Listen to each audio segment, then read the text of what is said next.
అందరికీ నమస్కారం. నేను Swaroopa Potlapalli. Welcome to iDream. ఒకే జన్మలో రెండు జీవితాలను అనుభవించేవారు ట్రాన్స్జెండర్స్. అంకితా రాజ్ ఎపిసోడ్ తర్వాత అనేక ప్రశ్నలు తలెత్తుతున్నాయి. ముఖ్యంగా ట్రాన్స్జెండర్స్ ప్రేమ, పెళ్లి, ఇతర రిలేషన్స్ మీద పెద్ద చర్చ జరుగుతోంది.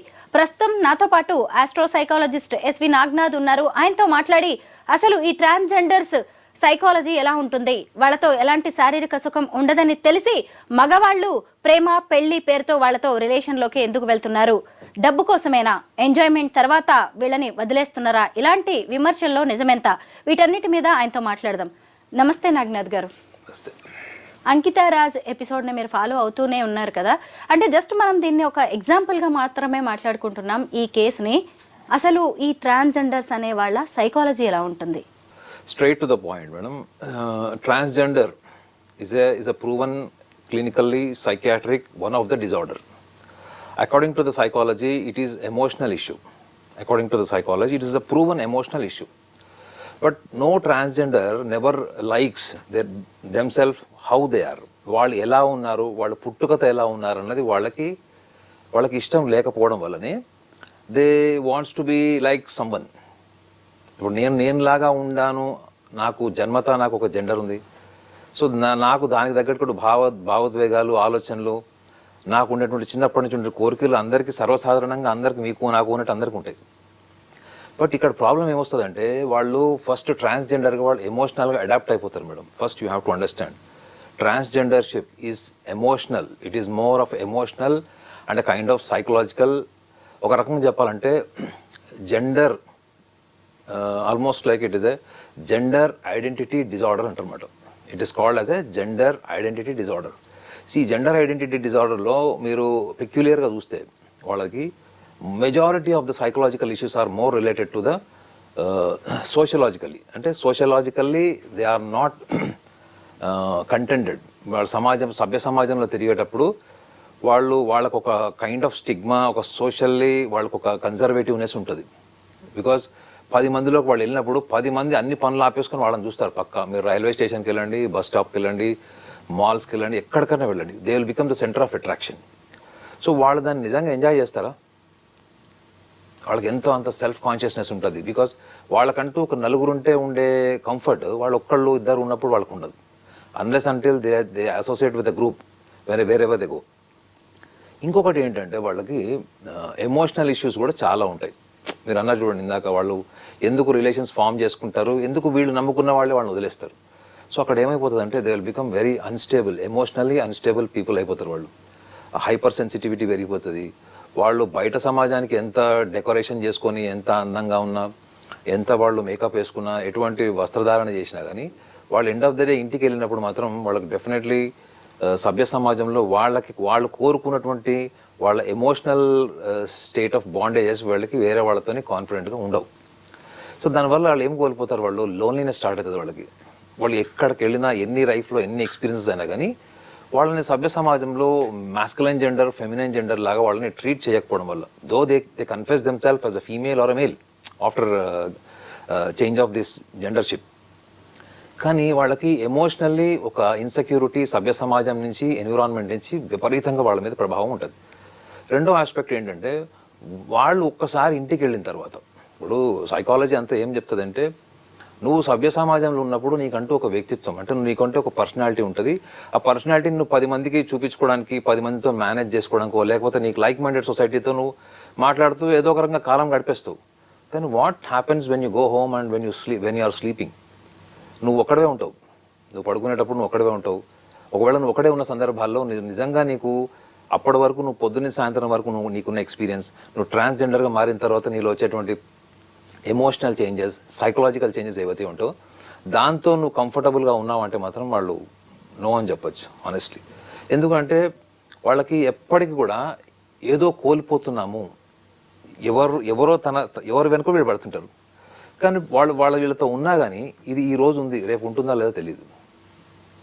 వాళ్ళు ఏదైతే బలంగా కోరుకుంటున్నారో ఇది నాది అని ఎమోషనల్గా, ఇప్పుడు లవ్ అంటే అదే కదండి, మీరు ఎమోషనల్గా ఒక వ్యక్తిని అడాప్ట్ చేసేసుకోవడమే లవ్ కదా. ఆ వ్యక్తి కూడా వీళ్ళతో ఎమోషనల్గా ఉన్నంత కాలము వీళ్ళు ఎప్పుడు వెళ్ళిపోతారో తెలియదు, ఏ కారణం వల్ల వీళ్ళిద్దరు కలిసి ఉన్నారో తెలియదు. సో ఈ సందిగ్ధంలో వాళ్ళకి emotionally they will become unstable. ఈ instability and frequent disturbances or you can call it the breakup అంటే ఈగోసెంట్రిక్ ప్రాబ్లమ్స్ వల్ల కావచ్చు. రెండోది మనం ఆలోచించుకుంటే చాలా డీప్గా వాళ్ళకి లోన్లీనెస్ మూడ్ స్వింగ్స్ లాంటివి కూడా వాళ్ళకి సివియర్గా ఉండే ఛాన్స్ ఉంటుంది. సో కాబట్టి వీళ్ళకి మనము డెఫినెట్లీ ఇట్లాంటి వీళ్ళు అసలు నిజంగా చెప్పాలంటే వీళ్ళు కూడా రెగ్యులర్గా సైకాలజిస్ట్ని కన్సల్ట్ చేస్తే కూడా మంచిది. వాళ్ళ సోషల్ స్టిగ్మా పక్కన పెట్టుకొని వాళ్ళు ఏం కోరుకుంటున్నారు, సభ్య సమాజం ఎట్లా ఉంది అనేటువంటి ఒక రేషనల్ థింకింగ్ వాళ్ళని తీసుకురావచ్చు మేడం. వాళ్ళ ఊహల్లో, వాళ్ళ ఇమాజినేషన్లో, వాళ్ళ థాట్ ప్రాసెస్లో వాళ్ళు ఒక రకంగా ఉంటారు. కానీ అది రియాలిటీకి వచ్చేటప్పటికి వాళ్ళకి ప్రతి ఎక్స్పీరియన్స్ అట్లా 2-3 ఎక్స్పీరియన్స్ అయితే ఆటోమేటిక్గా వాళ్ళకి లైఫ్ మీద కాన్ఫిడెన్స్ పోతుంది. ఈ కాన్ఫిడెన్స్ పోయిన తర్వాత వాళ్ళ జీవితం ఏంటి చెప్పండి. వాళ్ళకంటూ వాళ్ళ ఇంపల్సెస్ వాళ్ళకు ఉంటాయి, వాళ్ళ సెన్షువాలిటీ వాళ్ళకు ఉంటుంది, వాళ్ళ సెక్షువల్ థాట్స్ వాళ్ళకు ఉంటాయి, వాళ్ళ రొమాంటిక్ ఫీలింగ్స్ వాళ్ళకు ఉంటాయి. వాటిని వాళ్ళు అసోసియేట్ అయ్యి ఆ అసోసియేషన్లో వాళ్ళు స్టేబుల్గా ఉంటారంటే మాత్రం అది ప్రశ్నార్థకమేది. నాగనాథ్ గారు, ఇప్పుడు ఈ ట్రాన్స్జెండర్స్ ఎంత ఫిజికల్గా మారిపోయినా కానీ అంటే పూర్తి స్థాయి ఆడవాళ్ళుగా మాత్రం మారలేరు. అంటే వాళ్ళు పిల్లలు పుట్టే ఛాన్స్ వాళ్ళకు ఉండదు, అలాగే పెద్దగా సంసార సుఖం ఉండదు, ఇంకొక పార్ట్నర్ వీళ్ళ లైఫ్లోకి వచ్చినా కానీ నెక్స్ట్ జనరేషన్ అనేదే ఉండదు వీళ్ళతోటి. అయినా ఇవన్నీ తెలిసి కూడా కొంతమంది మగవాళ్ళు ఎందుకు వీళ్ళతో ప్రేమ అంటే సరే ప్రేమ అక్కడికే ఆగిపోతుంది అనుకోవచ్చు, పెళ్లి లాంటి రిలేషన్లోకి ఎందుకు వస్తున్నారు? For example Ankita and Raj గురించే మాట్లాడుకుంటే ఇవన్నీ రాజ్కి తెలిసే ఈ రిలేషన్లోకి వచ్చాడు. ఇక్కడ రీజన్స్ ఏముంటాయంటారు? అంటే నేను చెప్తే మళ్ళీ మీకు నచ్చుతుందో లేదో కానీ నేను చాలా బ్లంట్గా అండర్లైన్ ఫ్యాక్ట్స్ చెప్తాను మీకు. అంటే మనము ఈ కపుల్ ఎవరైతే ఇప్పుడు మీరు చెప్పారో ఈ కపుల్ గురించి కాకుండా మనం ఒక బ్రాడర్ పర్స్పెక్టివ్, ఒక గ్లోబల్లీ మనం ఆలోచిస్తే అసలు ఒక పురుషుడు ఇప్పుడు కాసేపు ట్రాన్స్జెండర్ పక్కన పెట్టి ఇక స్త్రీ పురుషుల మధ్యలో ఉన్నటువంటి రిలేషన్ గురించి మనం మాట్లాడితే స్త్రీ పురుషుల మధ్యలో ఉన్నటువంటి ఈ సంభోగానికి సంబంధించినటువంటిది, రొమాన్స్కి సంబంధించినది అంటే కంప్లీట్లీ ఒక private relation between the men and ఉమెన్లో పురుషుడికి సంభోగం తర్వాత కలిగేటువంటి ఆత్మసంతృప్తి మానసికంగా ఏంటో తెలుసా మీకు? Ego satisfaction madam. ఒక పురుషుడు ఒక అమ్మాయిని లవ్ చేశాడు, ఒక స్త్రీ ఒక పురుషుడిని లవ్ చేసింది, వాళ్ళిద్దరి మధ్యలో 7 ఏళ్ల సంబంధం ఉంది, 7 ఏళ్ళు వాళ్ళు ప్రేమించుకున్నారు, 5 ఏళ్ళు ప్రేమించుకున్నారు, లేదా సంవత్సరం ప్రేమించుకున్నారు, కానీ కొన్ని కారణాల వల్ల విడిపోయారు. ఈ విడిపోయిన తర్వాత ఇట్లాంటి కేసెస్ నేను చెప్తున్నాను పర్టికులర్గా నేను చూసిన వాటిలో బాగా ఇంటిమేసీ పెరిగిపోయి ఎమోషనల్గా బాగా కనెక్ట్ అయ్యి విడిపోయిన వాళ్ళలో డిప్రెషన్లోకి వెళ్ళిన వాళ్ళు ఎక్కువగా ఎవరున్నారు తెలుసా అండి? ఎవరైతే ఇంటిమేసీ ఉన్న రిలేషన్స్లో వాళ్ళు ఇద్దరి మధ్యలో సంభోగం జరగలేదో, స్త్రీ పురుషుల మధ్యలో సంభోగం జరగకుండా మేబీ వాళ్ళిద్దరి మధ్యలో రొమాన్స్ ఉండొచ్చు, అదర్ ఫ్యాక్టర్స్ ఉండొచ్చు, బట్ ఎవరైతే ఇద్దరు స్త్రీ పురుషుల సంభోగం లేకుండా వాళ్ళిద్దరి మధ్యలో కొన్ని కారణాల వల్ల ఎన్విరాన్మెంటల్ ఫ్యామిలీ ఫ్యాక్టర్స్ వల్ల కూడా కావచ్చు విడిపోయిన వాళ్ళలో నేను ఎక్కువగా డిప్రెషన్లో ఉన్నటువంటి మగవాళ్ళని చెప్పేది, ఐఎమ్ టాకింగ్ అబౌట్ మెన్. వాళ్ళు ఎందుకు డిప్రెషన్లో ఉన్నారంటే వాళ్ళ కోర్ డిజైర్, కోర్ ఐడెంటిటీ వాళ్ళ పార్ట్నర్తో వాళ్ళు అయితే ఊహించుకున్నారో అది వాళ్ళకి సాటిస్ఫాక్షన్ రాలేదు. దీన్ని సైకాలజీలో ఏమంటారంటే you are identified with something that you have not enjoyed or you have not experienced. మీరు అది ఎప్పటి వరకు ఎక్స్పీరియన్స్ చెయ్యరో అది ఎమోషనల్ ఫామ్లో మీ సబ్ కాన్షియస్లో ప్లాంట్ అయి ఉంటుంది. మీరు ఎప్పుడైతే అది ఎమోషనల్ ఫామ్లో ఉందనుకోండి మేడం, అది మిమ్మల్ని వదలది కాదు. అది ఊహ రూపంలోనో, జ్ఞాపకం రూపంలోనో, లేకపోతే మననం ప్రతిసారి ఎక్కడ చూసినా మీకు అది గుర్తుకొస్తుంటుంది. నేను మీ ఎగ్జాంపుల్ ఎందుకు చెప్తున్నానంటే ఒక స్త్రీ నుంచి పురుషుడు ఏం ఎక్స్పెక్ట్ చేస్తాడు బ్లంట్గా అంటే 10 మందిలో 6 మీరు కేటగరైజ్ చేయండి. ఇవన్నీ నేను మగవాడిగా చెప్తున్నాను. 10 మందిలో 6 ఏం ఎక్స్పెక్ట్ చేస్తారు స్త్రీ నుంచి అంటే డెఫినెట్లీ ఈ ఈగోసెంట్రిక్ సాటిస్ఫాక్షన్. మనం ఫిలాసఫికల్గా ఏం చెప్పుకుంటాం, సోషలాజికల్గా ఫిలాసఫికల్గా మనం ఏం చెప్పుకుంటాం, వాళ్ళిద్దరు ప్రేమించుకున్నారండి, అన్యోన్యమైనటువంటి ప్రేమికులు వాళ్ళు, ఇక లైలా మజ్ను అని రకరకాలు చెప్తారు. కానీ కోర్ డిజైర్ అన్కాన్షియస్లో ఏముంటుంది అంటే definitely they want to reach the core pleasure between the 2 genders.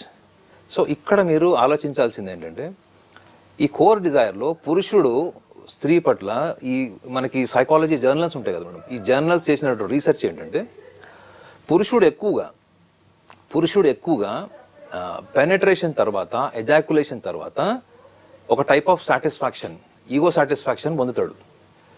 అప్పుడు ఏమనిపిస్తుంది తెలుసా పురుషుడికి, తాను ఆధిపత్యం వహించాను, ఈ హాజ్ డామినేటెడ్ ఉమెన్, ఈ హాజ్ కాంకర్డ్ ఉమెన్ అనుకునేటువంటి. నేను చెప్పేది 10 మందిలో 6 గురించి మాత్రమే చెప్తున్నాను, 10 మందిని నేను కేటగరైజ్ చేయట్లేదు.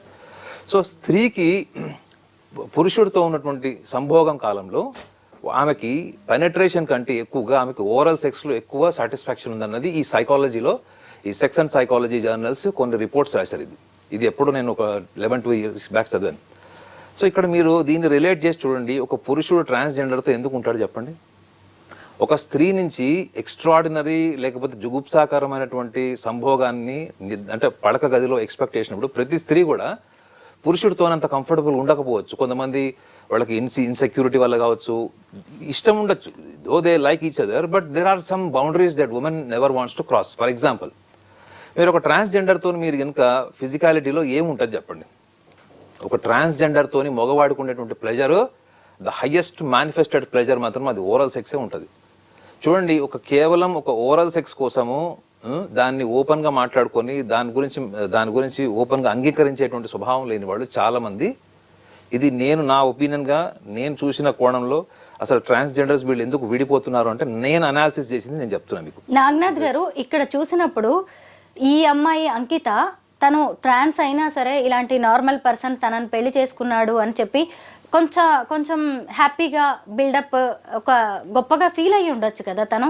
కానీ ఇటు చూసినప్పుడు అట్ ద సేమ్ టైం ఇతను వేరే సమాజం కావచ్చు, మిగతా మగవాళ్ళ నుంచి కూడా ఏంటి అలాంటి ఆమెను చేసుకున్నావు అని చెప్పి ఇక్కడ ఏదైనా మేల్ మెంటాలిటీ అతన్ని ఇన్ఫ్లుయెన్స్ చేసే అవకాశం ఉందంటారా?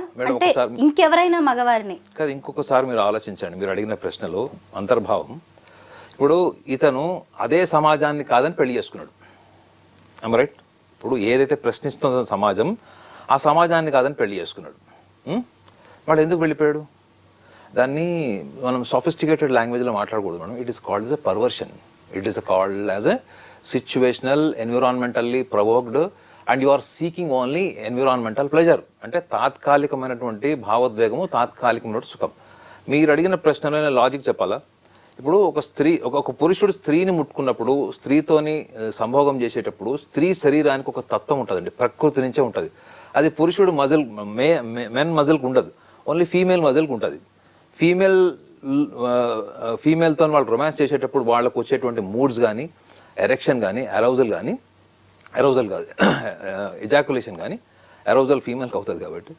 సో ఇది వాళ్ళు పురుషుడితోని నిజంగా చెప్పండి, వాళ్ళు పురుషుడిని హక్ చేసుకున్న, అంటే ట్రాన్స్జెండర్ని వాళ్ళు హక్ చేసుకున్న, రొమాన్స్ చేసిన, వాళ్ళు ముట్టుకున్న, ఇది కేవలము ప్రతి మనిషిలో ఎంతో అంత సెక్షువల్ పర్వర్షన్ ఉంటుంది మేడం. ఇది సైంటిఫికల్లీ కూడా ఈజ్ అ ప్రూవన్, జర్నల్స్ చాలా మటు ప్రూవ్ చేశారు. కానీ చాలా మంది సభ్య సమాజానికి భయపడి, ఇప్పుడు మీరు అన్నారు చూడండి, వాళ్ళ సమాజం అతన్ని క్వశ్చన్ వేసిందేమో, ఎందుకు పోయావరా మళ్ళా, నీకు బుద్ధి లేదా అని తిట్టిందో, గిల్ట్ క్రియేట్ చేసిందో, లేకపోతే సమాజం అబండన్ చేసిందో తెలియదు. ఏదో ఒక ఫ్యాక్టర్ వల్ల వాళ్ళు విడిపోయారు అన్నప్పుడు నా అనాలిసిస్ ఏంటంటే, ఇతను ఆ సమాజాన్ని ఎదుర్కొని పెళ్లి చేసుకున్నాడు, ఆ సమాజాన్ని ఎదిరించాడు. కానీ వీళ్ళిద్దరి మధ్యలో జరిగినటువంటి ఈగోసెంట్రిక్ ప్రాబ్లమ్స్, సుపీరియారిటీస్, ఇన్ఫీరియారిటీస్, లేదా ఈ ట్రాన్స్జెండర్ వల్ల ఏదైనా ఫైనాన్షియల్ బెనిఫిట్స్ ఏమన్నా పొందాడా? ఈ ట్రాన్స్జెండర్స్ జనరల్గా పాపం వాళ్ళ దగ్గర కూడా డబ్బులు తీసుకుంటున్నారంటే ఈ మగవాళ్ళు అసలు నిజంగా వాళ్ళంత దౌర్భాగ్యులు సమాజం నుంచే ఎలిమినేట్ చేయాలంటండి. వాళ్ళు ఎలా సంపాదిస్తారో మీకు కూడా తెలుసు. పాపం రోడ్ల మీద నుంచి ఎక్కడ సంపాదిస్తారో తెలుసు వాళ్ళు అవన్నీ సంపాదించే దాని వెనుక భావోద్వేగం ఏంటి? తనకు ఒక కంపానియన్షిప్ ఉంది, రిలేషన్ ఉంది.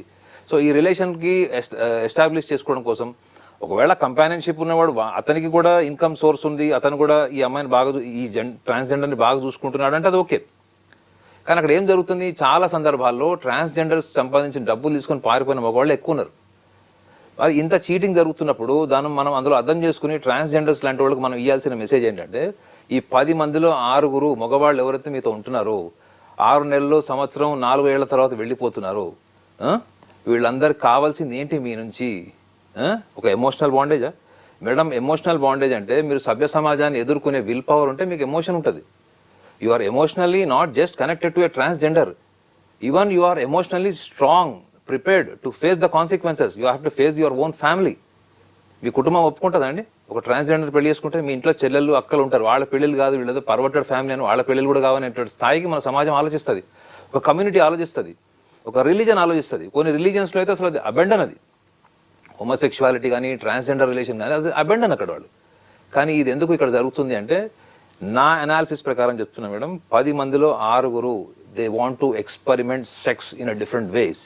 మీరు ఫారిన్ కంట్రీస్లో అక్కడిక్కడ కూడా వెళ్ళి చూడండి, చాలా మంది మగవాళ్ళు అక్కడ ఉన్నటువంటి హోమోసెక్షువల్స్కి కూడా డబ్బులు ఇచ్చి వాళ్ళు సెక్స్ ఎంజాయ్ చేస్తారు. వాళ్ళతో పాటు అంటే అక్కడ మేల్ అండ్ ఫీమేల్తో కూడా వీళ్ళు కాంబినేషన్ ఆఫ్ సెక్స్ ఎంజాయ్ చేస్తారు. సో అది వాళ్ళ ఇష్టం, అది వాళ్ళ చాయిస్, అది వాళ్ళకి డబ్బులు ఉన్నాయి, వాళ్ళకి టేస్ట్ ఉంది, వాళ్ళు చేస్తారు.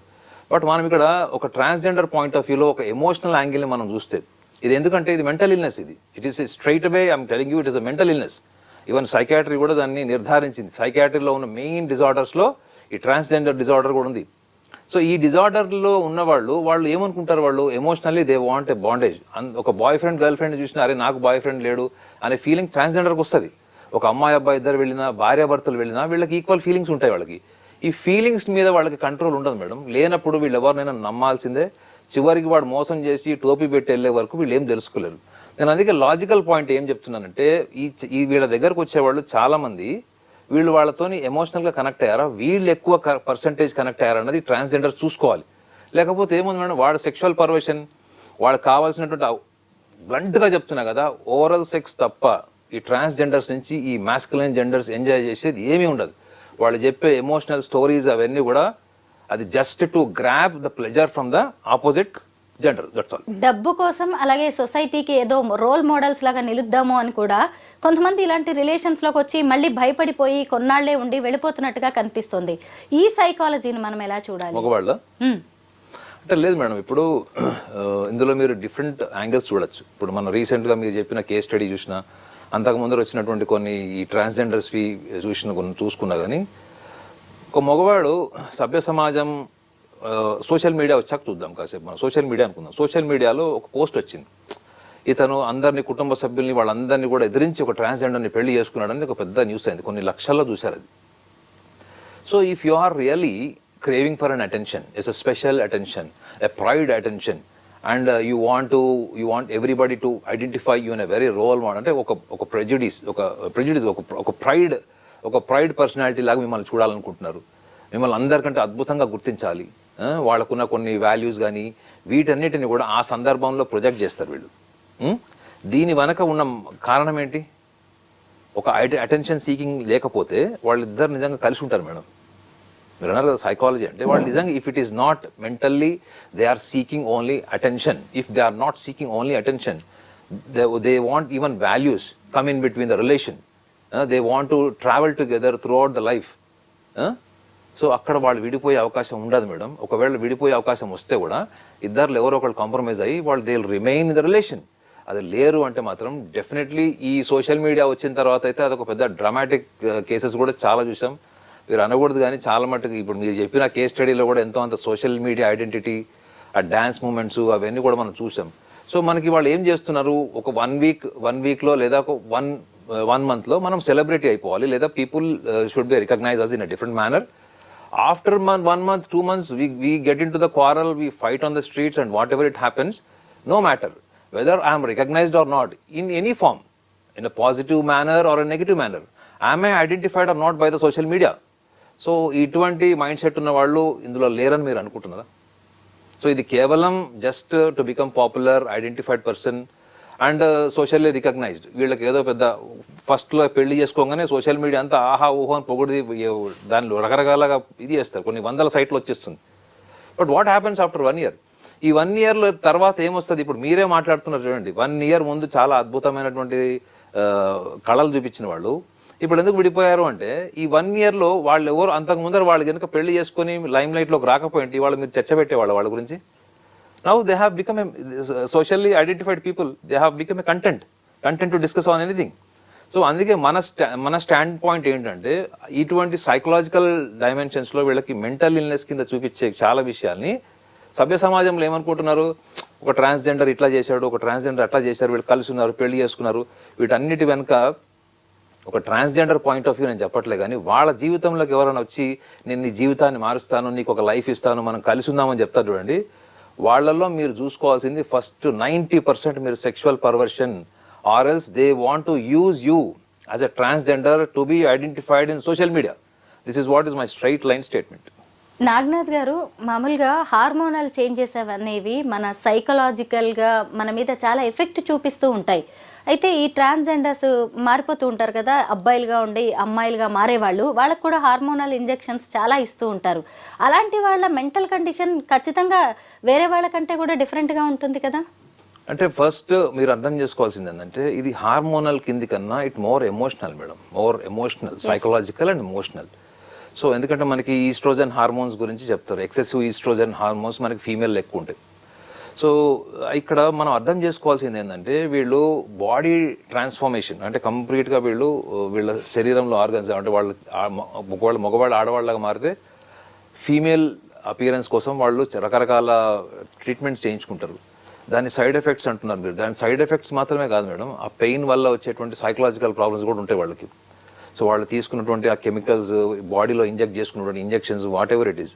సో ఇప్పుడు చాలా మందికి కూడా ఇటువంటివి ఇమీడియట్గా వాళ్ళకి తెలియకపోవచ్చు, కానీ గ్రాడ్యువల్గా వాళ్ళ లైఫ్లో చాలా ఎఫెక్టివ్గా ఉంటాయి. ఈ ఎఫెక్టివ్నెస్ వాళ్ళకి ఎప్పుడు తెలిసే పాసిబిలిటీ ఉంటుంది, ఎందుకంటే దాని మీద రీసెర్చ్ ఇన్ఫర్మేషన్ అయితే ఐడియా లేదు. బట్ తెలిసే పాసిబిలిటీ ఎప్పుడు ఉంటుంది అంటే మీ బాడీ ఎప్పుడైతే కెమికలైజ్డ్ అయిందో, అంటే ఎక్స్టర్నల్ ఫ్యాక్టర్స్ ఏమైనా మీ బాడీని ఇన్ఫ్లుయెన్స్ చేస్తున్నాయి. మనం మందు కొడితేనే ఎట్లా అయిపోతారు మేడం మనుషులు, మద్యం సేవిస్తేనే ఎట్లా అవుతారు just for a time being. So వీళ్ళైతే డైరెక్ట్గా వాళ్ళ బాడీ నేచర్ని ప్రకృతికి విరుద్ధంగా వీళ్ళు తయారు చేస్తున్నప్పుడు వీళ్ళకి ఎప్పుడైతే డౌన్ఫాల్ వస్తుంది చూడండి, డౌన్ఫాల్ కానీ వీళ్ళకి లేకపోతే ఫైనాన్షియల్ ఇష్యూస్ వస్తాయి, వీళ్ళు ఎప్పుడైతే వీళ్ళ పార్ట్నర్తో సివియర్గా డిస్టర్బ్ అవుతారో అప్పుడు వీళ్ళు వాయిలెంట్ అన్నా కావచ్చు, కంప్లీట్గా వాయిలెంట్ అవ్వచ్చు, యాంటీ సోషల్ యాక్టివిటీస్లో కూడా ఉండొచ్చు. చాలా మంది ట్రాన్స్జెండర్స్ మీకు చూడండి యాంటీ సోషల్ యాక్టివిటీస్లో ఉన్నారు.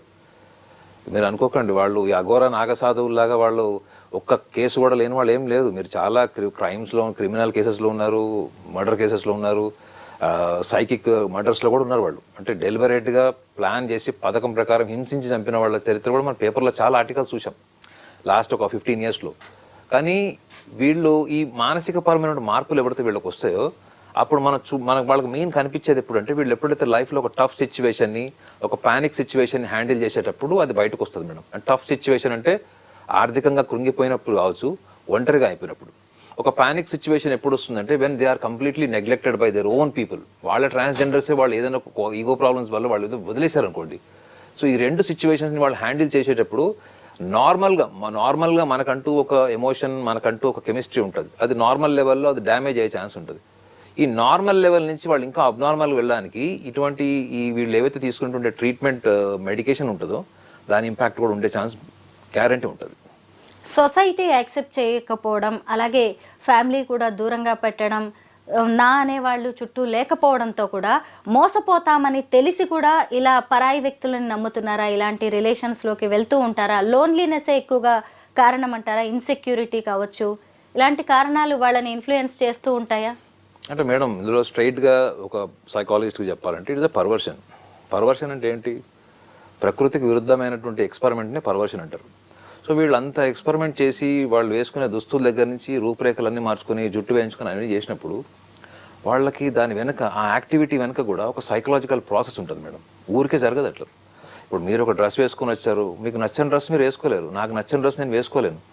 If you are forced to, మీరు కంపల్సివ్ స్టేజ్లో మీరు తప్పకుండా వేసుకోవాల్సి వచ్చినప్పుడు మీ బాడీ కంఫర్ట్ ఉండదు మేడం. మీరు కూర్చున్న సోఫాలో మీరు కంఫర్ట్ ఉన్నారో లేదో, నేనైతే కంఫర్టో లేదు. బట్ చెప్తున్నా అంటే మన కంఫర్ట్ జోనే మనల్ని డిస్టర్బ్ చేస్తుంది మేడం. మనం ట్రైన్లో వెళ్ళేటప్పుడు, బస్సులో వెళ్ళేటప్పుడు కూడా if you are not posited properly we will not be able to drive our journey comfortably. ఏదో ఇరిటేషన్ లాగా ఉంటుంది. అట్లాంటిది వీళ్ళు మొత్తం బాడీ, మైండ్, ఎమోషనల్ అన్నిటినీ ట్రాన్స్ఫార్మ్ చేసుకునే వాళ్ళు, వీళ్ళకి ఎంత ఎక్స్పెక్టేషన్ ఉంటుంది చెప్పండి. సొసైటీ నుంచి ఒక ఐడెంటిటీ కావాలి. ఇప్పుడు చూడండి ట్రాన్స్జెండర్స్ ఎక్కడో అక్కడ వాళ్ళు అడుగుతుంటారు, వాళ్ళు డిమాండ్ చేస్తారు డబ్బులు. సో అవతల వాళ్ళు తిట్టే బూతులు ఎట్లుంటాయి? ఒక బూత్ పదంతో తిడతారు వీళ్ళని, ట్రాన్స్జెండర్స్ని ఒక బూత్ పదంతో తిడతారు. ఆ బూత్ పదం ఇంట్లో వాళ్ళు ఎవరైనా ఏదైనా తిట్టుకుంటారు వాళ్ళు. ఆ బూతులు రోజు వీళ్ళు ఎన్నిసార్లు ఫేస్ చేస్తారు చెప్పండి? వీళ్ళ అవతల వాడు డబ్బులు అడిగినప్పుడు ఇయ్యనప్పుడు వాళ్ళకి ఒక ఇరిటబుల్ మూడ్ ఉంటుంది, వర్బల్ మూడ్ ఉంటుంది, అవునా? వాటన్నిటిని ఫేస్ చేస్తూ వీళ్ళు రోజు ప్రశాంతంగా ఇంటికి వచ్చి బిర్యానీ తిని పడుకునేలా ఉంటుందా వీళ్ళ మైండ్ సెట్? అస్సలు ఉండదు మేడం. వాళ్ళు ఎవ్రీ 1 hour వాళ్ళ మైండ్ ఎప్పుడు కూడా కంటెంప్లేషన్ స్టేట్లో ఉంటుంది. ఎందుకంటే ప్రతి అడుగు, ప్రతి ఆలోచన వాళ్ళకి టువర్డ్స్ సెక్యూరిటీ వైపు తీసుకెళ్తుంది. అంటే they want a companionship, they want a relation, they want a trustful person in the life. At the same time how do they manage financially? ఇప్పుడు చాలా మంది ఆడవాళ్ళు ఉద్యోగాలు చేసుకుంటున్నారు, చిన్న చిన్న బిజినెస్లు చేసుకుంటున్నారు. సొసైటీలో కూడా ఎవరు వాళ్ళని ఎక్కువగా ఇంతకు ముందరలాగా ఎవరు పట్టించుకోవట్లేదు. ఈవెన్ సుప్రీంకోర్టు నుంచి కూడా వాళ్ళు కొంచెం ఊరట కలిగించేటువంటి విషయం కూడా వాళ్ళకి దక్కింది. సో ఇవన్నిటి వెనక వాళ్ళ ప్రతి మూమెంట్ సోషల్ సర్వైవల్ ఇన్స్టింక్ట్ని ప్రేరేపిస్తుంది. వాళ్ళ సమాజంలో ఎట్లా బతకాలి, సమాజంలో బతుకుతూ మనకంటూ ఒక భద్రతను ఎట్లా క్రియేట్ చేసుకోవాలి. ట్రాన్స్జెండర్స్కి ఎవరన్నా రెంట్కి ఇస్తారా మేడం హౌస్? చెప్పండి. ఎందుకు? వాళ్ళది కూడా ఒక తప్పు ఉంది మేడం. ట్రాన్స్జెండర్స్ అంటేనే మీకు జనరల్గా ఎక్కడ కనిపిస్తారు? ఒక మ్యారేజ్ ఫంక్షన్ అవుతుంది మేడం, వీళ్ళు వచ్చి చాలా డీసెంట్గా వచ్చి డబ్బులు అడుగుతారా? పోనీ డబ్బులు ఇవ్వం నాయన అని చెప్పి ఎంతో అంత డబ్బులు ఇచ్చి పంపిస్తే వెళ్ళిపోతారా? పోలీస్ వాళ్ళు నెంబర్ కూడా ఇచ్చారు, ఎవరన్నా ఇట్లా వచ్చి న్యూసెన్స్ చేసి బలవంతం చేస్తే మాకు ఫోన్ చేయండి, మేము వాళ్ళని తీసుకెళ్తామని.